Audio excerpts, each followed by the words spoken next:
Next subject, I want to begin by saying this. Look, our rank and file men and women at the FBI are heroes in their own right. They protect this country from domestic crime, and we thank them for their service. They work hard, and once again, we owe them a debt of gratitude. But that is separate and apart from what I'm about to address right now. The FBI exists to investigate crimes, but in the case of Lieutenant General Michael Flynn, it appears that they might have existed to manufacture one. As the motion filed by the Department of Justice yesterday explained, the FBI set out to interview General Michael Flynn when they had no predicate for any investigation of any crime. Over the past week, we learned from a handwritten note the true intent behind the FBI's investigation of Lieutenant General Michael Flynn. The very day that then FBI Director Jim Comey sent agents to the White House to interview Flynn, the FBI discussed what their intent was beforehand. This is what they said. What is our goal? Truth, admission, or to get him to lie so we can prosecute him or get him fired? These notes, in addition to other evidence, raise serious questions about the handling of the FBI's handling of Michael Flynn's case. Did the FBI confront Flynn with the intent to get him to lie so that we can prosecute him and fire him? Did the FBI manufacture a crime against Lieutenant General Michael Flynn? Federal investigators appeared to paint a target on the back of General Michael Flynn. Kimberly Strassel of the Wall Street Journal laid out point by point the very concerning aspects of this case, and I'm going to reiterate them as outlined in her column over the weekend. In December 2016, Flynn spoke as the incoming national security advisor to the Russian ambassador. This call, as is customary, was recorded by the United States government. They record calls with foreigners. But in a highly irregular move, the intelligence community under the Obama administration unmasked the identity of Michael Flynn, a United States citizen who is entitled to Fourth Amendment rights and to due process. But Lieutenant General Michael Flynn received none of that. The intelligence community was hunting for evidence against General Flynn, evidence they did not find. We learned from newly released transcripts that in stark contrast to what former DNI James Clapper had been saying publicly, and contrary to what he was saying publicly, here's what he was saying privately with regard to Russian collusion. I never saw any direct empirical evidence that the Trump campaign or someone in it was plotting or conspiring with the Russians to meddle with the election. Sounds awfully different from what he had just said 10 days prior in a public capacity.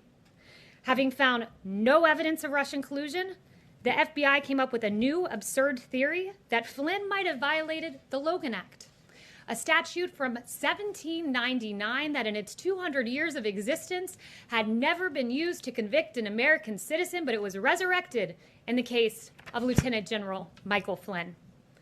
Michael Flynn didn't violate the Logan Act. Even the FBI did not think that General Flynn's telephone call provided the predicate for a criminal investigation.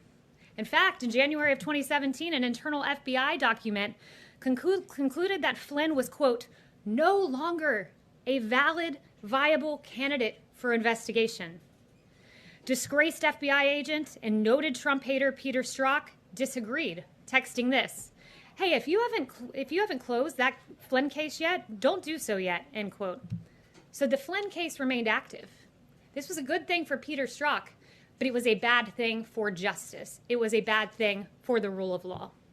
According to yesterday's motion to dismiss the case against Lieutenant General Michael Flynn, it said this: Mr. Strzok immediately relayed the, quote, serendipitously good news to Lisa Page, special counsel at the FBI, remarking, quote, our utter incompetence actually helps us. That's right, their utter incompetence to close the case against Lieutenant General Michael Flynn was something to be serendipitously celebrated.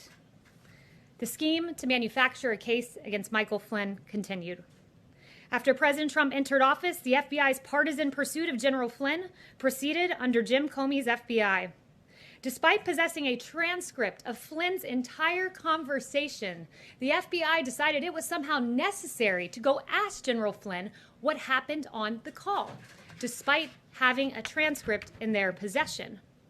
The only motive would have been to, quote, get him to lie. They advised him he didn't need a lawyer present. Imagine that, you're an American citizen. You don't need a lawyer, we're just coming in to have a chat. They didn't inform their superiors at the Department of Justice about their intent to interview Flynn, despite their own attorney at the FBI saying, if we usually tell the White House, then I think we need to do what we normally do. But they ignored the advice of FBI counsel, and they went in to interrogate Michael Flynn. Acting Attorney General Sally Yates, no fan of President Trump, said she was flabbergasted. She was dumbfounded by the decision to not inform DOJ officials who, quote, hit the roof. This is all outlined in a legal document that you can find. Additionally, when the FBI arrived at the White House, they did not even warn lawyerless Flynn about the consequences for providing an inaccurate response. The interrogation of Michael Flynn was not an inquiry. Make no mistake, it was a trap. Even more troubling was the fact that after the interrogation of Flynn, former Deputy Director of the FBI, Andy McCabe, concluded that he, quote, didn't think Flynn was lying. But the case against Flynn continued. We were pleased to learn yesterday that the Justice Department moved to drop the case against General Michael Flynn. Though it took several years, it is encouraging to see that justice finally prevailed. As we move forward as a country, it's important to take these revelations very seriously in order for Americans to have faith in our justice system. If the top leadership of the FBI can target a 3-star general who served this country for 3 decades, make no mistake, they can target you. It's hard to believe that this happened in the United States of America. General Michael